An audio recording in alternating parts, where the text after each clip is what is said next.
안녕하세요, 여러분. 오늘 저희와 함께 깊이 파고들 자료는 아마존의 2025년 3분기 실적 발표 내용 중에서도요, 바로 재무 최고 책임자 CFO죠, 브라이언 올사브스키의 준비된 발언입니다. 네, CEO의 발언이나 Q&A 세션 이런 건 잠시 제쳐두고요. 오직 이 CFO가 직접 전달하려고 했던 재무적인 메시지에 한번 집중해 보겠습니다. 네, 저희가 참고한 자료는 아마존 공식 실적 발표 녹취록에서 그 CFO 발표 부분만 딱 발췌한 건데요. 맞습니다. 이번 분석 목표는 그가 제시한 핵심 재무 지표들 그리고 그 이면에 숨겨진 동인들 이걸 좀 명확히 이해하는 겁니다. 네, 결국 이제 회사의 살림을 책임지는 CFO 관점에서 현재 아마존 상황을 어떻게 보고 있나 그 속내를 들여다보는 시간이 될 것 같아요. 맞습니다. 이게 CFO의 준비된 발언에 집중하는 게 흥미로운 이유가요. 여기가 바로 회사의 재무 성과에 대한 가장 뭐랄까 직접적이고 정제된 설명을 들을 수 있는 부분이거든요. 아, 그렇죠. CEO 발언이 좀 비전이나 전략에 맞춰져 있다면 CFO는 구체적인 숫자, 그리고 그 숫자가 뭘 의미하는지 또 재무적인 관점에서 배경 설명을 해주죠. 투자자들이 가장 궁금해하는 부분이겠네요. 네, 그렇죠. 가장 주목하는 부분이죠. 좋습니다. 그럼 바로 본론으로 들어가 보죠. CFO가 가장 먼저 제시한 큰 그림, 그러니까 아마존의 3분기 전체 실적과 수익성은 어땠나요?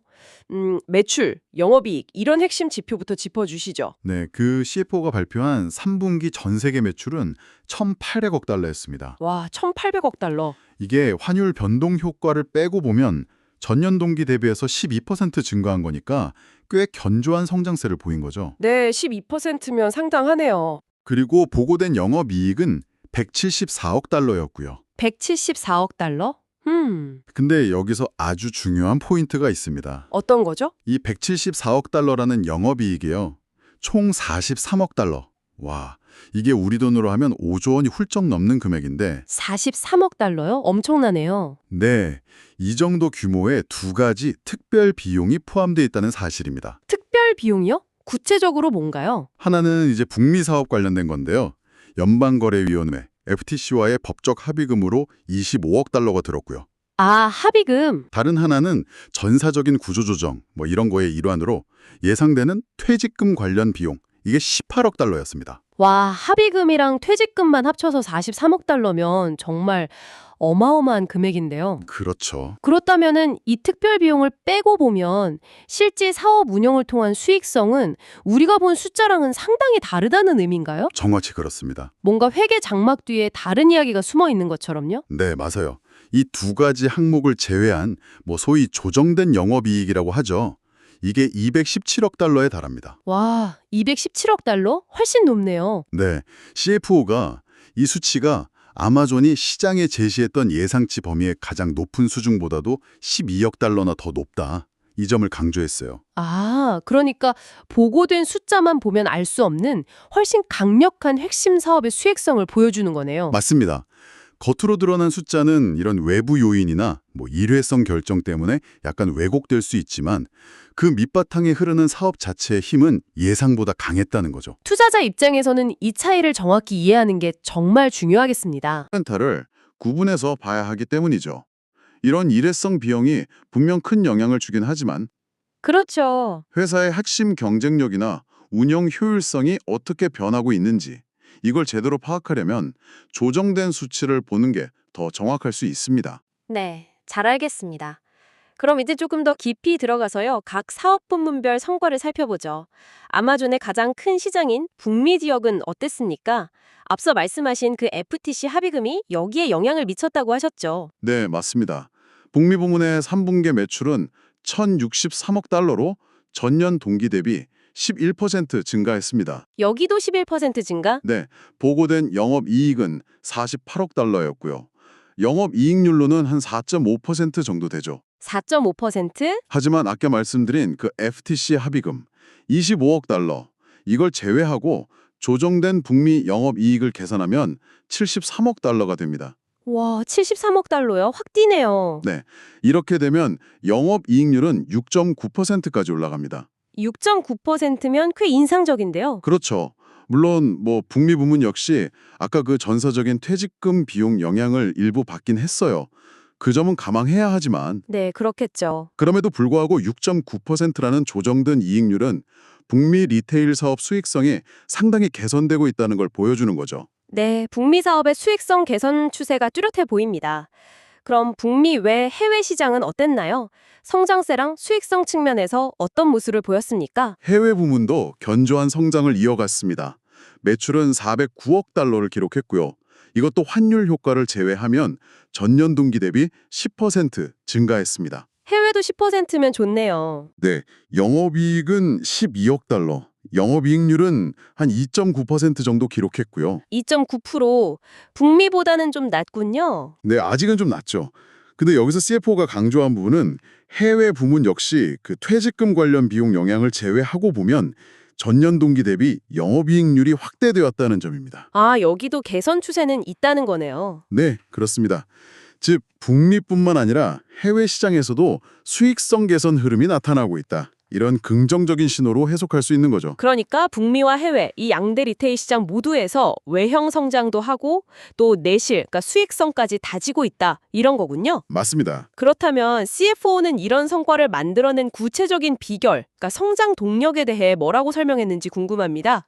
뭐가 이런 결과를 가능하게 했을까요?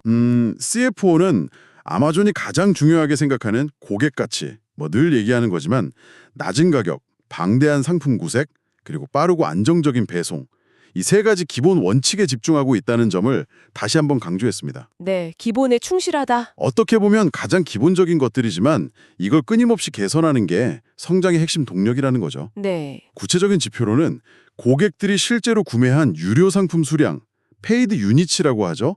이게 전년 동기 대비 11% 증가했다는 점을 언급했습니다. 판매된 상품 개수가 늘었다는 거죠? 네, 고객들의 구매 활동이 활발하게 이어지고 있다는 걸 보여주는 거죠. 그리고 또 하나 중요한 포인트가 아마존 플랫폼에서 상품을 파는 제3자 판매자들, 그러니까 떨드 파티 셀러즈의 역할이 점점 더 커지고 있다는 점입니다. 아, 외부 판매자들? 네, 이들이 전체 상품 구색을 넓히고 또 가격 경쟁력을 높이는데 크게 기여하고 있다는 건데요. 3분기 기준으로 아마존에서 판매된 전체 상품 중에 이 제3자 판매자 비중이 무려 62%에 달했습니다. 62%요? 와, 이제 아마존 자체 판매보다 외부 판매자 비중이 훨씬 크네요. 그렇습니다. 이게 전년 동기 대비 200bp, 그러니까 2%포인트나 증가한 수치예요. 아마존이 점점 더 거대한 마켓플레이스로 진화하고 있다는 걸 보여주는 대목이죠. 플랫폼으로서의 성격이 더 강해지고 있다는 의미로도 볼 수 있겠습니다. 네. 그리고 흥미로운 점은요. 이런 판매자 생태계를 지원하기 위해서 최신 기술인 생성형 AI를 적극 활용하고 있다는 점입니다. 아, AI를 판매자들에게도 쓴다고요? 네. CFO 말로는 130만 명이 넘는 판매자들이 아마존이 제공하는 생성형 AI 도구를 써서 더 매력적이고 효과적인 상품 소개 페이지, 리스팅이라고 하죠. 이걸 만들고 있다고 합니다. 130만 명이요. 대단하네요. 이게 판매자들의 효율성을 높이는 동시에 궁극적으로는 고객들한테 더 좋은 쇼핑 경험을 제공하는 데 기여한다고 볼 수 있겠죠. 고객 경험뿐 아니라 판매자 경험까지 기술로 혁신하려는 노력이 엿보이네요. 아마존 하면 또 빼놓을 수 없는 게 바로 운영 효율성인데요. 그렇죠. 물류나 재고 관리 같은 백엔드 단에서의 혁신 노력에 대해 CFO는 어떤 이야기를 들려줬나요? 앞서 본 숫자들 이면에 있는 어떻게, 하우에 대한 답이 될 것 같습니다. 네, 운영 효율성은 정말 아마존의 DNA와도 같죠. CFO는 이 부분에 대해서 상당히 구체적인 성과와 계획을 공유했습니다. 핵심 키워드는 재고 배치의 최적화, 그리고 물류 네트워크의 지역화입니다. 재고 배치 최적화와 지역화. 네, 우선 재고를 단순히 쌓아두는 게 아니라 고객과 가장 가까운 지역 물류센터에 가장 필요한 만큼만 효율적으로 배치하는 능력, 이걸 개선하고 있다는 점을 강조했습니다. 네. 이걸 통해서 배송 속도를 획기적으로 단축시키고 있다는 건데요. CFO는 2025년에는 프라임 회원을 대상으로 역대 가장 빠른 배송 속도를 제공하는 걸 목표로 삼고 있다고 밝혔습니다. 와, 역대 최고 속도요? 네, 이건 아마존이 수년간 투자해온 지역 기반 물류 네트워크가 이제 본격적으로 효과를 발휘하고 있다는 신호로 해석될 수 있겠죠. 단순히 물건을 빨리 보내는 걸 넘어서 재고 자체를 더 스마트하게 관리한다? 이런 거군요. 맞습니다. 관련된 또 다른 중요한 성과로 미국 내에서 상품이 물류센터에 입고된 다음에 판매 가능한 상태가 되기까지 걸리는 시간, 이걸 입고 리드 타임이라고 하는데요. 네. 이걸 전년 대비 약 4일이나 단축시켜야 하는 점을 언급했어요. 4일이나요? 엄청난데요? 이게 중요한 이유가 재고를 더 빨리 회전시킬 수 있게 되니까 재고 보유 비용이랑 운전자본 부담을 줄여주거든요. 즉, 자본 효율성을 높이는 직접적인 효과가 있는 거죠. 와, 4일 단축이면 상당한 개선입니다. 이런 효율화가 실제 서비스 개선으로 이어진 사례도 언급됐나요? 네, 아주 흥미로운 사례를 들었습니다. 기존 물류 인프라를 활용해서 당일 신선식료품 배송 서비스를 미국 내 여러 지역으로 확대하고 있다는 건데요. 아, 신선식품 배송? 네, 이 서비스를 시작한 이후에 신선식료품을 구매하는 고객들이 아마존을 더 자주 방문하고 또 재구매하는 비율도 눈에 띄게 증가하는 긍정적인 효과가 나타나고 있다고 밝혔습니다. 물류 효율화가 고객 충성도 제고로 이어지는군요. 그렇죠. 선순환 구조를 보여주는 사례죠. 물론 CFO는 여기서 멈추지 않겠다고 했고요. 앞으로도 재고 배치를 더욱 정교하게 최적화하고 관련 예측 알고리즘을 개선하고 또 물류창고 내 로봇공학이나 자동화 기술 도입을 계속 확대할 계획임을 시사했습니다. 계속 개선하겠다. 네, 분기별 이익률은 여러 요인에 따라 변동될 수 있지만 장기적으로는 끊임없는 운영 효율성 개선을 통해서 비용 구조를 혁신하겠다. 이런 의지를 분명히 보여주었습니다. 정말 거대한 기계를 끊임없이 조이고 닦고 기름칠하는 그런 느낌이네요.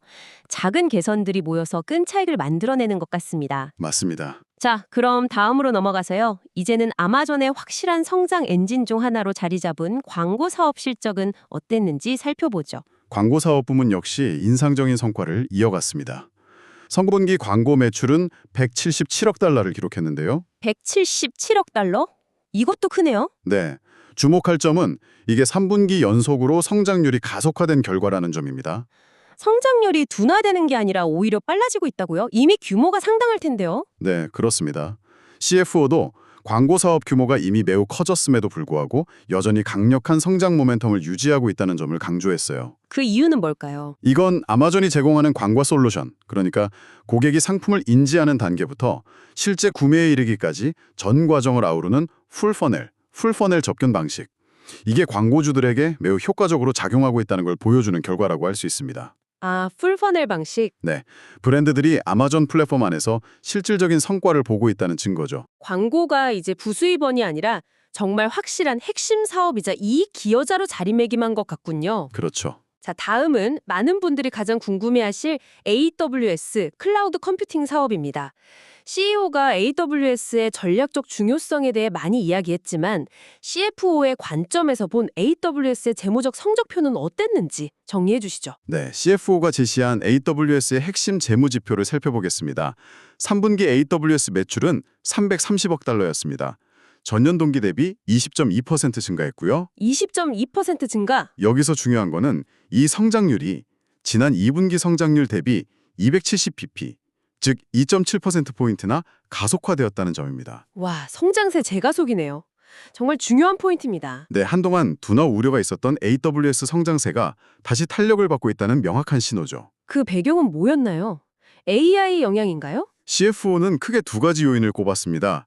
첫째는 역시 최근 가장 뜨거운 분야죠. AI 관련 서비스 수요의 폭발적인 증가. 역시 AI군요. 그리고 둘째는 기존의 핵심 클라우드 서비스 역시 꾸준히 성장하고 있다는 점입니다.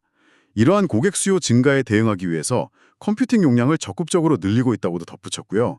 분기 대비 매출 증가액만 해도 21억 달러에 달하고요. 이걸 연간 기준으로 환산한 매출, Annualized Run Rate라고 하죠. 이게 이제 1,320억 달러 규모에 이릅니다. 1,320억 달러. 엄청난 규모네요. 이익은 어땠나요? AWS의 3분기 영업이익은 11억 4천 달러를 기록했습니다. 상당히 높은 수익성이죠. 네, 높네요. CFO는 이것이 지속적인 성장과 더불어 사업 전반의 효율성 증대 노력이 결실을 맺은 결과라고 설명했습니다.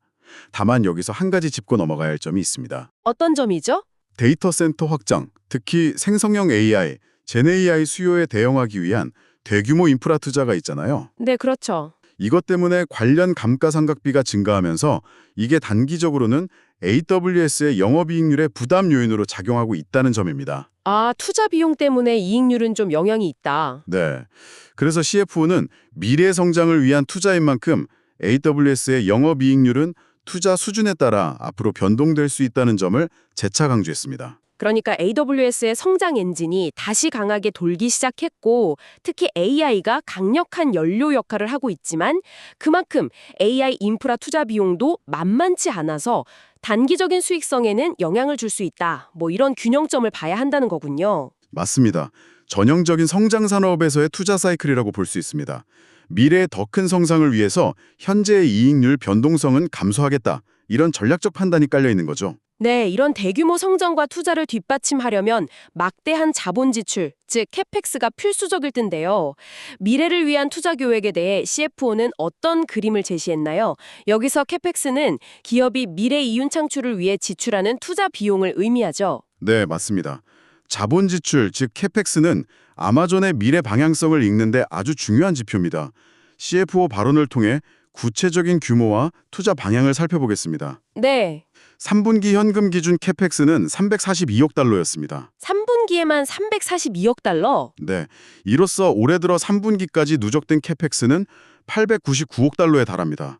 거의 900억 달러죠. 와, 투자가 어마어마하네요.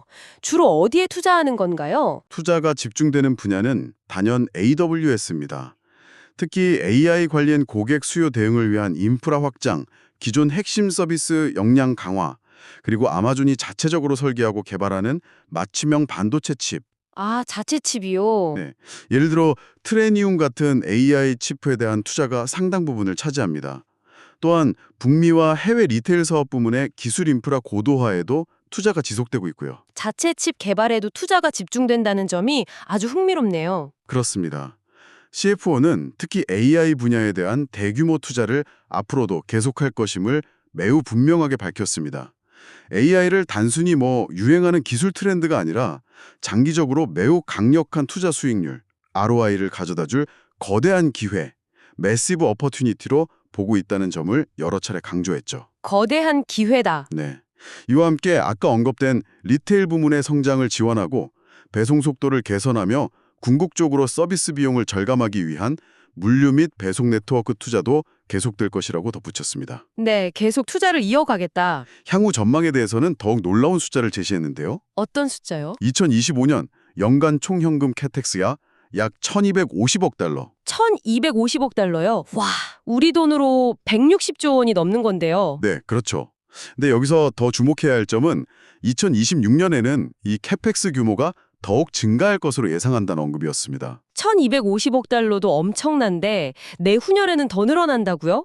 이건 정말 미래 성장, 특히 AI 주도 성장에 대한 아마존의 강력한 베팅 의지를 보여주는 것 같습니다. 자체 칩 개발까지 포함해서요. 네, 그렇습니다. 자, 그럼 이제 최종 결산인 순이익과 관련해서 다른 주목할 만한 내용은 없었는지 짚어주시죠. 네, 3분기 순이익은 212억 달러를 기록했습니다. 212억 달러. 그런데 여기서도 아까 영업이익처럼 좀 주의 깊게 봐야 할 부분이 있습니다. 또 있나요? 네, 이 순이익에는 아마존이 투자한 AI 스타트업 엔트로픽 아시죠? 아, 엔트로픽? 네, 그 회사 지분 가치 상승으로 인한 평가 이익이 포함되어 있다는 점입니다.